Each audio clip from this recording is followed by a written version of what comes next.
Driving downtown, foot pushed on the pedal, moved to... Welcome to French Blonde Travels. I'm Renee. I'm in Connecticut right now. I went to a meetup at Hopeville Pond State Park. It was a butterfly meetup, and it was hosted by Electric Ellen, the power lady. And it was a nice turnout. It was about 30 women there, and we had a great time. And I've got a few days before I have to meet friends back in New York State. So right now, I am in Hartford, Connecticut, and I am going to check out the Mark Twain Museum. And I may check out another museum before I leave Hartford, but for right now, I'm going to the Mark Twain Museum. So come along.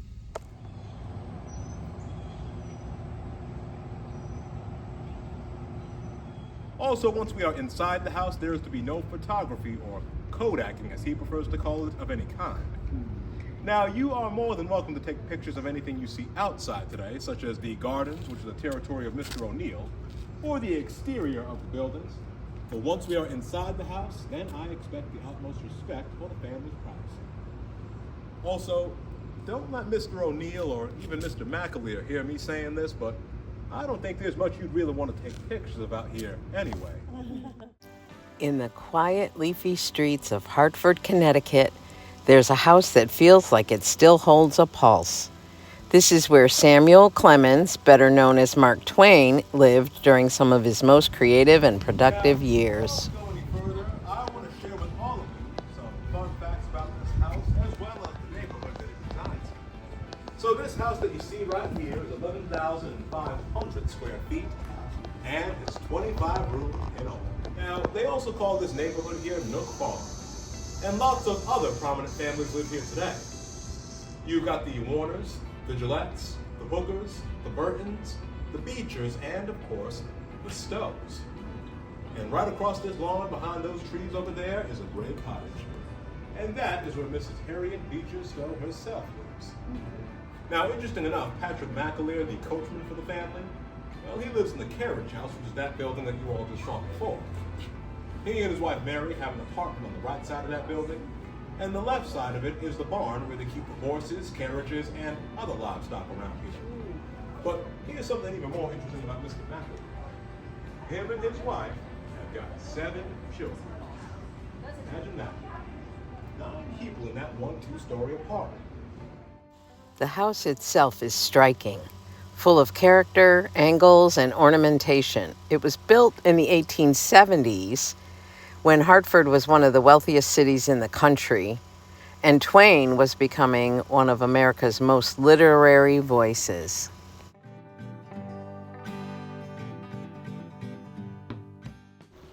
But this place isn't just beautiful, it's deeply personal.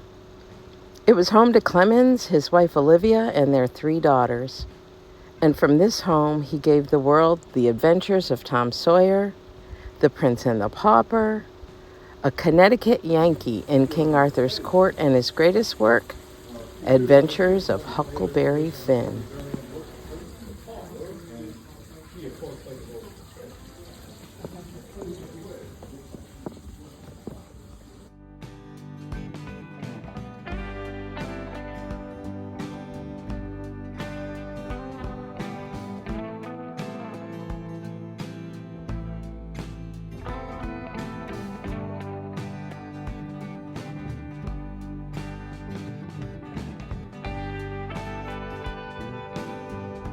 It's too bad they didn't allow any filming inside, or photographs.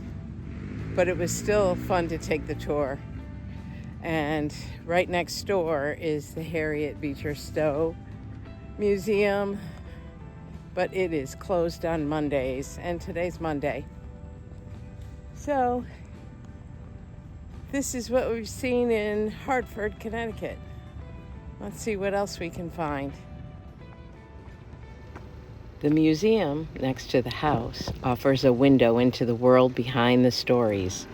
Letters, manuscripts, photographs, and personal belongings that help paint a fuller picture of the man behind the pen name.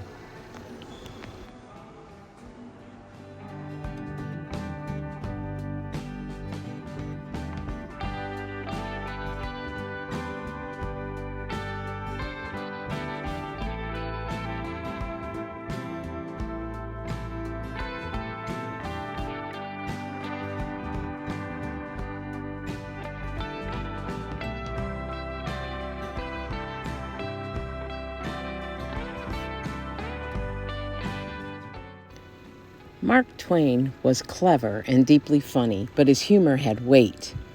He understood the contradictions of American life, especially around race, class, and justice, and he wasn't afraid to point them out.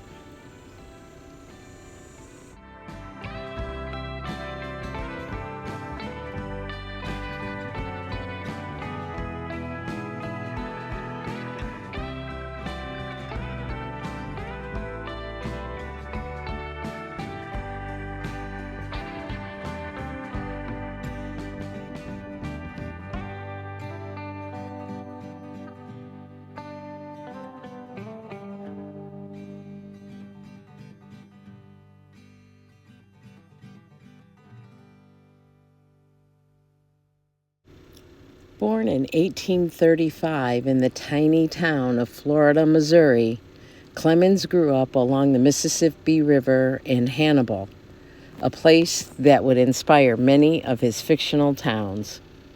He spent time as a riverboat pilot, miner, printer, and journalist before turning to literature full-time.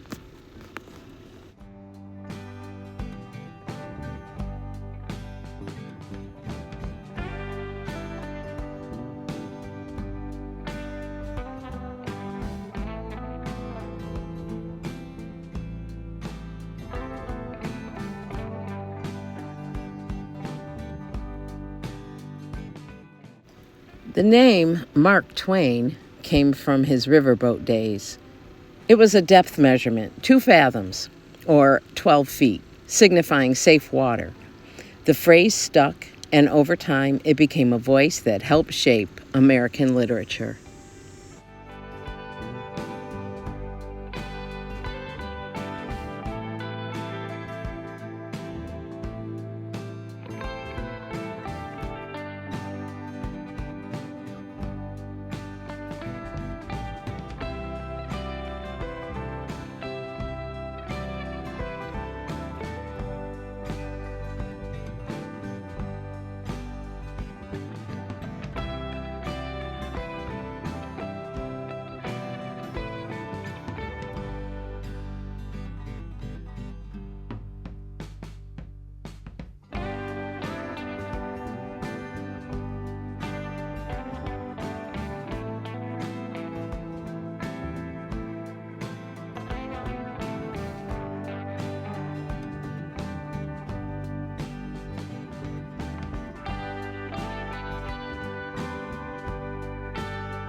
Right next door is the home of Harriet Beecher Stowe, author of Uncle Tom's Cabin. She and Twain were neighbors, and both used fiction to examine the American conscience. Though I couldn't tour her museum today, just standing here between 2 literary giants feels like stepping into a moment in history. Despite Twain's success, life here wasn't always easy. The family faced heartbreak, losing a daughter while living in this home. And after financial troubles from bad investments, they were forced to leave it behind in the 1890s. He would never live here again. But this house, this museum, preserves more than his memory. It captures his spirit, his boldness, his complexity. Twain once said, "The 2 most important days in your life are the day you are born and the day you find out why." This place feels like a part of his answer. Walking these grounds, it's easy to imagine the conversations, the laughter, the solitude. It's a reminder that behind the legend was a man, a father, a husband, a keen observer of the world, doing his best to make sense of it all. And through his words, he's still doing just that.